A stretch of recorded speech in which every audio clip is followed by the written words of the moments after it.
I helped my sister through everything, paid her rent, cleared her debt, even let her use my car. Then she claimed I stole it and my parents took her side, so I ended the game, on my terms.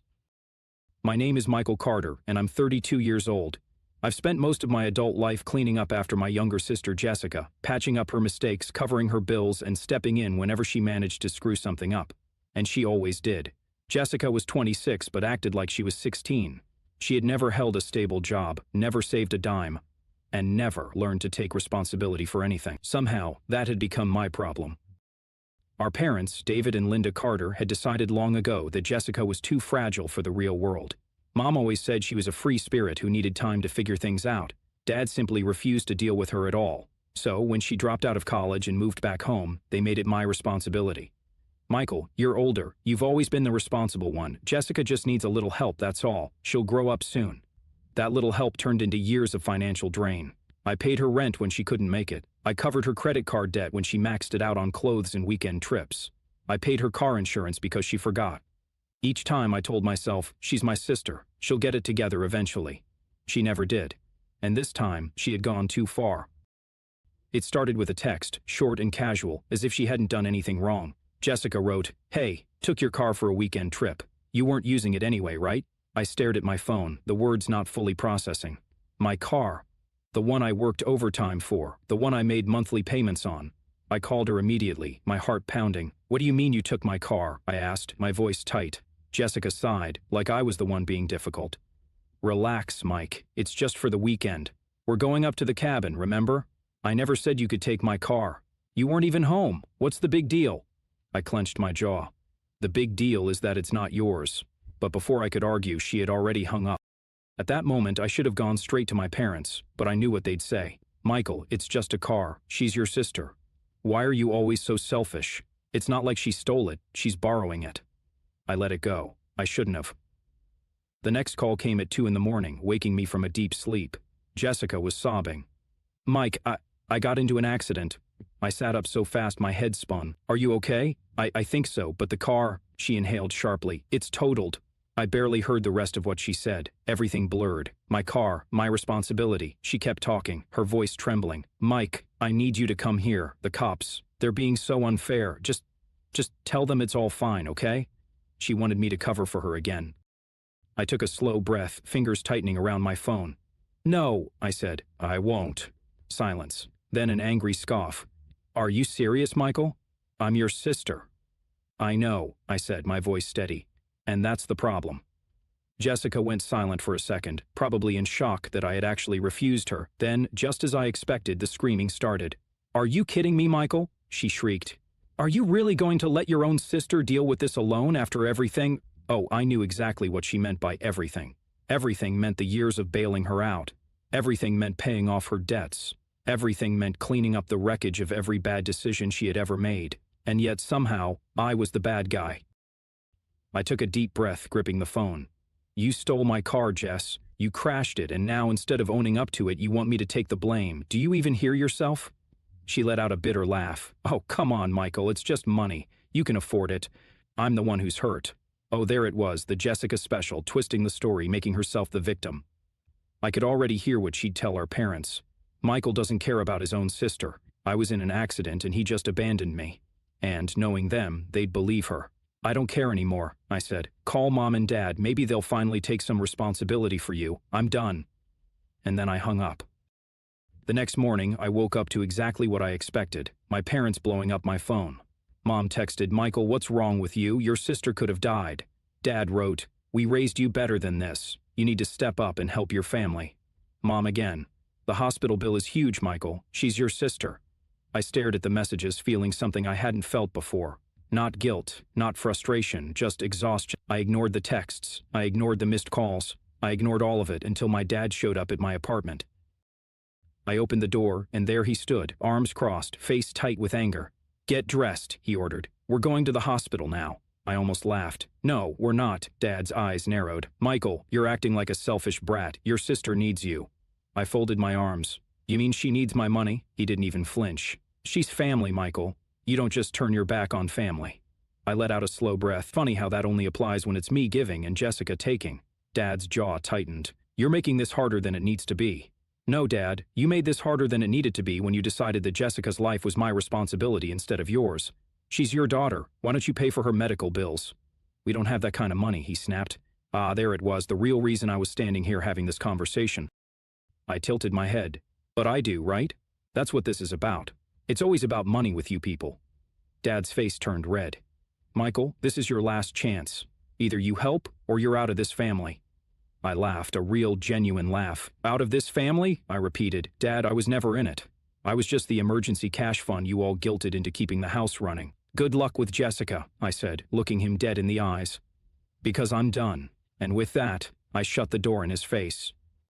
2 days of silence. Not a single call, not a single text. I should have felt relieved. I was finally free. No more last-minute transfers to Jessica's account, no more guilt trips from Mom, no more Michael, be a good brother. But something felt off. Jessica wasn't the type to go down quietly. And then, on the third day, my world exploded. It was 7 in the morning when I heard the banging at my front door. Not knocking, banging. I yanked it open, still groggy, only to find 2 uniformed officers standing in my doorway. Michael Carter? One of them asked. My stomach dropped. Yes? The taller officer pulled out a notepad. We need to talk to you about a stolen vehicle report. My blood turned to ice. Stolen what? The officer's face remained unreadable. Your sister, Jessica Carter, is claiming that you stole her car, crashed it, and abandoned her at the scene. For a second, I actually laughed. Excuse me, my car, the one I paid for, the one she took without asking. The officer didn't react. Do you have proof of ownership? I stared at him. Of course I had proof. The car was in my name. But that wasn't what rattled me. It was the sheer audacity of it. Jessica had flipped the entire story, and my parents had backed her up. She also mentioned that you threatened her, the officer continued, glancing down at his notes. Then, after the accident, you refused to help her, left her stranded, and told her she'd regret it. My hands clenched into fists. That's a complete lie, the officer glanced at his partner. Then you won't mind coming down to the station to clear things up? I could barely breathe. Jessica hadn't just tried to guilt me this time, she had tried to destroy me. At the police station, I was led into a small, cold room. The fluorescent lights hummed, the metal chair was uncomfortable, and I could feel my heart hammering in my chest. A different officer sat across from me, a file in his hands. Michael, let's start from the beginning, he said. Walk me through what happened that night. I told them everything, the stolen car, the crash, the 2 in the morning phone call, the way Jessica had demanded I cover for her, the way my parents had taken her side. The officer nodded slowly, taking notes. You have any evidence of this? My fingers twitched. Yes, I pulled out my phone, scrolling through my messages until I found Jessica's original text, the one where she admitted to taking my car. I slid the phone across the table. Read it. The officer picked it up, and as his eyes moved across the screen, his eyebrows raised. I saw the moment he realized she was lying. Well, he murmured. That's interesting. He left the room for a moment, and when he came back, he had a copy of Jessica's statement. I almost laughed.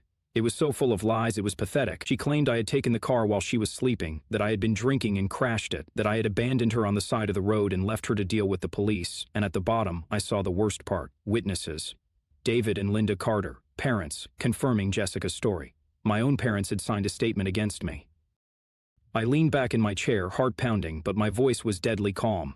Officer, I'd like to file my own report. The officer raised an eyebrow. Against your sister? Yes. I took a deep breath and said the words that would change everything. Jessica Carter stole my vehicle. I never gave her permission. I want to press charges. The officer hesitated. You're sure about this? I had never been more sure of anything in my life. I want to file for grand theft auto. And just like that, the tables turned. By the time I got home, the damage had already begun. My phone was on fire with missed calls from my parents. Mom, Michael, what did you do? Dad.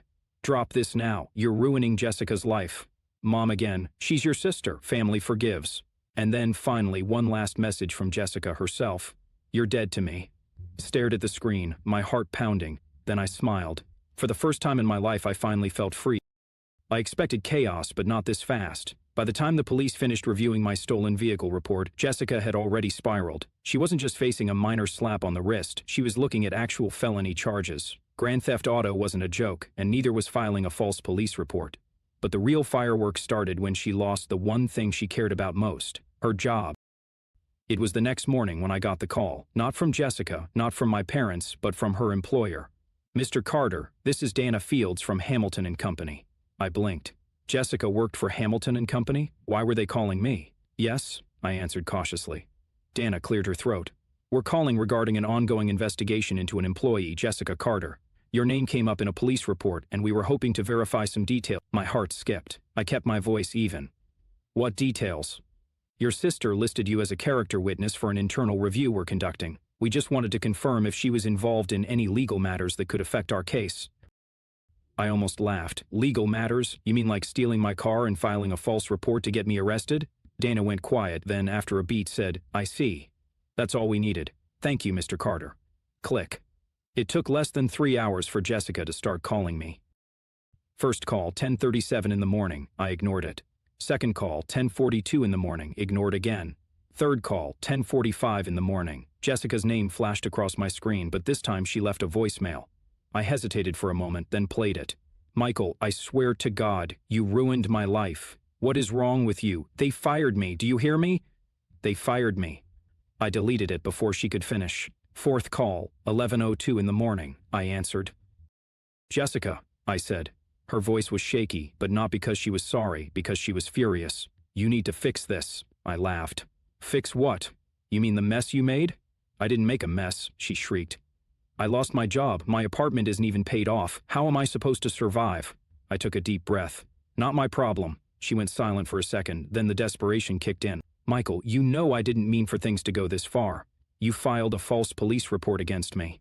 But I was scared, and Mom, and deep silence. Then her voice changed, the fake sweetness, the same voice she used when she was trying to manipulate people. Mike, please, I need your help. I don't have anywhere else to go. Ah, there it was. She wanted money. Jessica didn't care about the damage she'd done. She wasn't sorry. She was scared. Scared because for the first time I wasn't rushing to save her. I let the silence stretch, then slowly said, Welcome to reality, Jess. And I hung up. I knew my parents wouldn't let this go. By that evening, I heard a car pulling into my driveway. I sighed. Here we go. I opened the door before they could knock. Mom and Dad stood there, arms crossed, expressions set in stone. I didn't even invite them in. What do you want? I asked. Mom's voice was sharp. You need to fix this, Michael. I crossed my arms. Fix what? Dad scowled. Your sister, she lost everything because of you. I laughed out loud. Because of me, or because she lied to the police? Mom's eyes narrowed. She was desperate, Michael. She didn't know what else to do. She could have taken responsibility for once in her life. Oh, and you're so perfect? Mom snapped. You've never made mistakes? Not ones that got innocent people arrested, I shot back. Mom's lips pressed together. Michael, she's your sister. If you don't take her in, she'll be homeless. And there it was. They wanted me to let Jessica move in. I looked them both in the eyes. No, Mom gasped like I'd slapped her. Michael. You didn't listen to me when I said I was done. You took her side. You called me selfish. You backed her lies. And now you want me to open my home to her? Dad's voice was low. We're family, Michael. Family forgives. I exhaled slowly, then said the words that sealed my fate. Not this time. Then I shut the door in their faces. I heard Mom gasp, heard Dad mutter something under his breath, but I didn't care. I locked the door and walked away. 3 days later, I got the final message from Jessica. I'm leaving town. You really ruined everything, you know that? You got what you wanted. Hope you can live with yourself. I sat there, staring at the text. Did I feel guilty? No, because for the first time in my life I had chosen myself. Jessica was gone. The family group chat had gone silent. No calls from my parents, no more guilt trips, no more messages demanding money, nothing. For the first time in years I was truly alone. And yet, I felt empty. I should have felt relieved. After all, I had won. Jessica was out of my life. The toxic cycle was broken. So why did I feel like I was standing in the ruins of a war? Maybe because deep down, I had always believed one day she'd change. Maybe because, despite everything, there was still a small part of me that wanted to be her brother. I was still thinking about it when the knock came. A soft, hesitant knock. I frowned, checking my phone. No missed calls, no texts. I opened the door and froze. Jessica stood there. But she wasn't the same. Her hair was a mess, her clothes were wrinkled, the usual arrogance was gone. In its place was something else. Desperation. She looked like someone who had lost everything. For the first time in years, she looked genuinely afraid. Jessica, I said, my voice cold. She swallowed hard. Michael, I have nowhere else to go. For a moment, I just stared at her. Years of resentment, anger, and exhaustion boiled beneath my skin. All the nights I spent working overtime to cover her bills, all the times she called me selfish while taking my money, all the times Mom and Dad said, "Be a good brother," and now she was here, begging. "Michael, please," she whispered. My jaw tightened. "You tried to get me arrested, Jess." She flinched. "I know," I exhaled slowly. "You expect me to just forget that?" Jessica looked down. "I don't expect anything. I have nothing left." I studied her. She wasn't lying. Her job was gone, her apartment evicted, her friends nowhere to be seen. For the first time, Jessica was truly alone. She let out a shaky breath. "I don't need money. I don't need a place to stay. She hesitated, her voice cracking. "I just need my brother back." And there it was. Not a demand, not a manipulation, just the raw truth. For the first time since this all started, she looked like my little sister again. And that scared me more than anything, because deep down I knew this was the moment I had to choose. I took a slow breath. All my life I had been the safety net, the one who cleaned up the mess, and I knew that if I let her back in, even just this once, nothing would ever change. Jessica needed to fall. She needed to hit rock bottom, because as long as she had someone to catch her, she would never learn. She must have seen the decision on my face because her eyes filled with panic. "Michael, don't do this." "She swear I'll change. I'll prove it to you. Just give me a chance." I exhaled sharply. "I gave you 100 chances." Her face twisted. "You're my brother. You're supposed to help me." There it was, that same entitlement, that same expectation that I would always be there. My hands clenched into fists. "And what about you, Jess? What have you ever done for me?" She blinked. "What? I mean it. What have you ever done for me?" I stepped closer. "You took my car, you destroyed it, you tried to have me arrested, you lied to our parents, and now, when you have nowhere else to go, you show up and expect me to forgive you?" Her lips trembled. "Maiken, I thought we were family." I stared at her for a long moment, then quietly said, "A family doesn't do what you did to me." She inhaled sharply, as if I had just slapped her. I shook my head. "I hope you figure things out, Jess. I really do. But I can't be in your life anymore." Her breath hitched. "Michael, please." "Goodbye, Jess." And for the last time, I shut the door.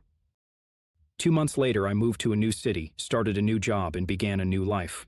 No calls from my parents, no messages from Jessica. And you know what? I didn't miss them. Because, for the first time, I was living for me. Some nights, I still thought about her, wondered if she was okay. But then I'd remember all the years I spent sacrificing myself for someone who never appreciated it, and I'd remind myself that this was the only way she'd ever learn. I wasn't angry anymore. I wasn't bitter. I was just free. And I never looked back. I cut off my toxic sister and family. Here's how it ended. Hey everyone, it's been a while. A lot of you asked for an update after I cut my sister off, so here it is. Short version. Jessica is gone, my parents aren't speaking to me, and I've never felt better. But wow, the reactions to my story have been wild. Some of you fully supported my decision, while others think I'm a cold-hearted monster.